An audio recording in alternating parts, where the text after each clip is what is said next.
मां कामाख्या की रहस्यमयी कथा। जब देवी सती की शक्ति बनी।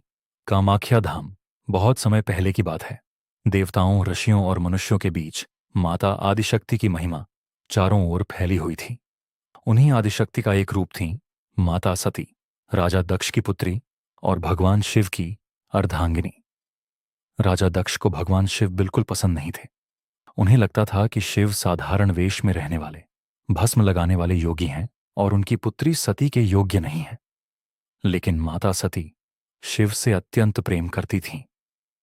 एक दिन राजा दक्ष ने एक विशाल यज्ञ का आयोजन किया।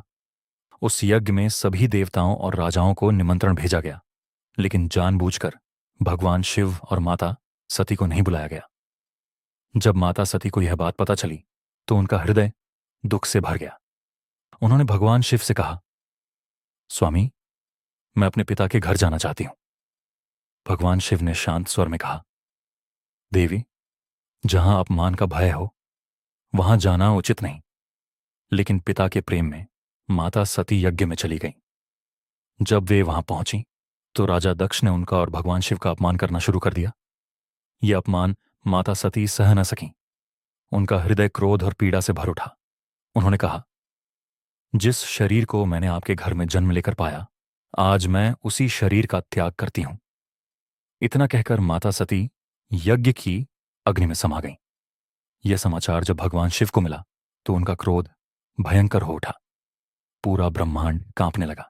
भगवान शिव ने माता सती के जले हुए शरीर को उठाया और तांडव करने लगे। देवताओं को भय होने लगा कि यदि शिव का क्रोध शांत नहीं हुआ तो संसार नष्ट हो जाएगा। तब भगवान विष्णु ने अपने सुदर्शन चक्र से माता सती के शरीर के टुकड़े किए ताकि भगवान शिव का मोह समाप्त हो सके। जहां जहां माता सती के अंग गिरे वहां शक्तिपीठ बने। कहा जाता है कि माता सती का योनि भाग असम के नीलांचल पर्वत पर गिरा। वही स्थान आज मां कामाख्या धाम के नाम से प्रसिद्ध है। उस दिन से वहां देवी की अद्भुत शक्ति जागृत हो गई। पूरा पर्वत दिव्य प्रकाश से चमक उठा। देवताओं ने आकाश से पुष्प वर्षा की। समय बीतता गया, लेकिन कामाख्या धाम की शक्ति और रहस्य बढ़ते गए। कहा जाता है कि यहां माता स्वयं विराजमान है। इस मंदिर में देवी की कोई मूर्ति नहीं है, बल्कि प्राकृतिक रूप से बनी एक पवित्र शिला की पूजा होती है, जहां से जलधारा बहती रहती है। हर वर्ष अंबुबाची मेला के समय माना जाता है कि माता कामाख्या रजस्वला होती हैं। उन दिनों मंदिर 3 दिन के लिए बंद रहता है। चौथे दिन मंदिर खुलते ही लाखों भक्त दर्शन के लिए उमड़ पड़ते हैं। एक बार की बात है, असम के एक छोटे से गांव में माधव नाम का गरीब भक्त रहता था। वह माता कामाख्या का परम भक्त था। उसके पास धन नहीं था, लेकिन उसके मन में सच्ची श्रद्धा थी। हर दिन वह माता का नाम लेकर दीप जलाता और कहता, मां, मेरे पास आपको चढ़ाने के लिए कुछ नहीं, बस मेरा प्रेम स्वीकार कर लीजिए। गांव वाले उसका मजाक उड़ाते थे।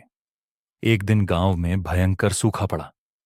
खेत सूख गए, नदियां सूख गईं और लोगों के पास खाने तक को अन्न नहीं बचा।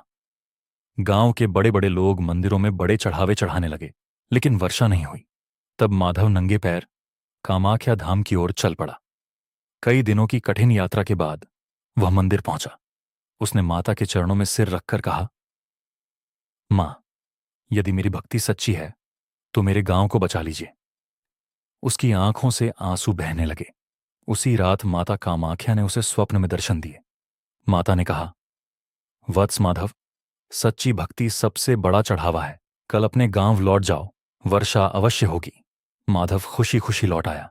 जैसे ही वह गांव पहुंचा, आकाश में काले बादल छा गए। तेज वर्षा होने लगी।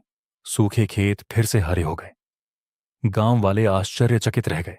सभी ने माधव से पूछा, यह चमत्कार कैसे हुआ? माधव मुस्कुराकर बोला, यह मेरी नहीं, मां कामाख्या की कृपा है। उस दिन से पूरे गांव में माता कामाख्या की भक्ति फैल गई। कहा जाता है कि जो भी भक्त सच्चे मन से मां कामाख्या को पुकारता है, माता उसकी हर मनोकामना पूरी करती है। मां कामाख्या केवल शक्ति की देवी नहीं, बल्कि प्रेम, विश्वास और भक्ति की प्रतीक है। जो भी भक्त सच्चे हृदय से उनका स्मरण करता है, उसके जीवन से भय और दुख दूर हो जाते हैं। जय मां कामाख्या।